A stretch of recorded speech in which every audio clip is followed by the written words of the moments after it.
Assalamu alaikum wa rahmatullahi ta'ala wa barakatuhu. ‘Yan uwa mu gode ma Allah mu ƙara mu gode ma Allah. Allah alhamdulillahi rabbil alamina. ‘Yan uwa dai barkanmu da jama'a Allah ya gwada mana mun yi wata jama'a lafiya. Yau muna le premier août 2025. To ‘yan uwa alhamdulillah kamar yadda za ku gani waɗanga hotuna da za ku gani na motoci blande.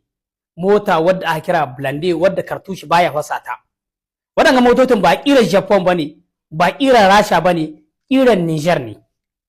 In na gaya haka wasu za su maganganu da yawa. Ku san da cewa duk kamfanonukan da ku ji ana cewa suna ƙera mota.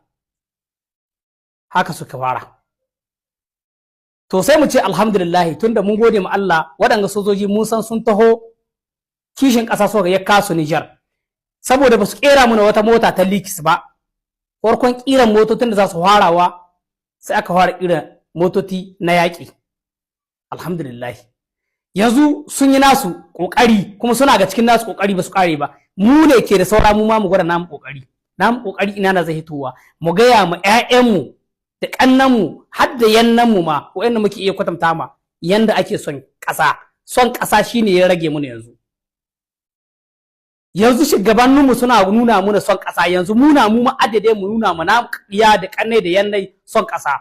Idan addini bai hana ba muna nema ga malaman Niger ko da cikin hudu ba ko cikin wa'azi a rinka yi ana gwada ma ƴaƴanmu da ƙannanmu yanda ake son ƙasa. Son ƙasa shine ya rage muna yanzu cikin raguwa wanda muke son ƙasa ne ya rage muna. A makarantunmu na Islamiyya da makarantunmu na boko muna kira ga malamai na ko ina da ko ina tun a karatu tun tashin yaro yana karami a nuna mai yanda zai so ƙasar shi, a nuna mai soyayya ƙasa ta a ran shi. Shine na abu na farko wanda adadi a koya ma ƴaƴanmu. Yanzu an ce kura sunanta na ɓaci tun tana ƴar ƙarama. Yanzu idan ka ce ma wani motocin ga Niger a haƙera su wani sai ya bai ɗauka ma abin da muhimmanci saboda bai yarda ba. Saboda an riga an saba mu da cewa Niger talaka ƙasa ce. Shine kawai.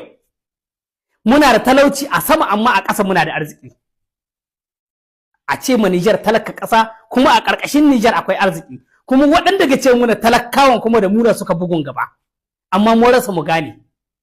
To wannan abin shine a tare da mu tun tashin mu shine a tare da mu shine kuma annan yana halaka mu. Ilfoke mu manta da wannan mu san cewa yanzu mun yarda ba gaskiya bane tunda in mun diba mun gani gashi cikin shekara biyu kungiyoyin duniya su ne suka yarda da cewa Niger ita ce a tahorko cikin tattalin arziki cikin shekarar gabi da shugabannin da suka yi a saman iko.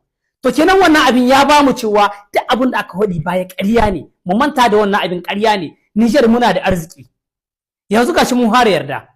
To kar mu tsammani wannan ƙirƙirar zai tsaya a haka. Wallahi za a ci gaba idan akwai goyon bayan ƴan ƙasa. Yanzu menene ya rage mana goyon bayan mu ƴan ƙasa, mu goya mu ƴan shugabanni baya. Kada mu ce mu zaman bisa ga ko da yaushe mu sai wane wallahi mu aje wannan ɗabi'ar. ƴan Niger sai mun manta da wannan in dai ƙasa muke son ta ci gaba. Mu manta da wannan. Yau na imani da Allah sojojin gana mu da yau sun samu goyon bayan ƴan ƙasa ko da sankanta fursan wallahi billahi da yanzu ba nan muke ba. To sai yanzu har yanzu wasu na nan bisa ga su dai mutanen saiwa ne. Wannan aqida mu ajita duk shugaban da yazo in kace haka nan wanda kaka so in yazo in ba a yi mai adalci shi in ba a goya mai baya ba bai jin daɗin aiki kenan mu aje wai sai wanan nan mu ko mu ce sai ƙasa shine kawai.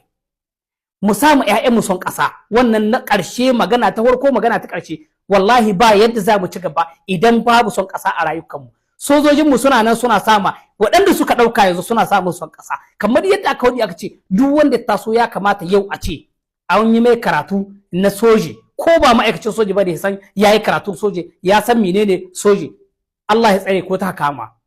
To dole kuma kayan kai karatun soji sai an sama son ƙasa tun kana makaranta ƙasan